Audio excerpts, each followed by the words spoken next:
3-day curfew has been imposed in Churachandpur district to prevent possible violence in the district.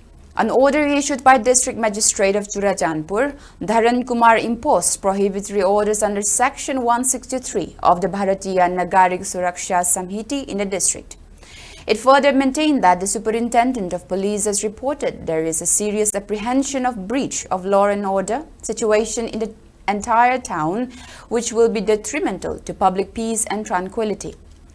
The prohibitory orders will be in effect from 6 p.m. of Wednesday and shall remain in force till 5 a.m. of October 18, 2024, or until further orders prohibiting the unauthorized procession or unlawful assembly of 5 or more persons in carrying arms.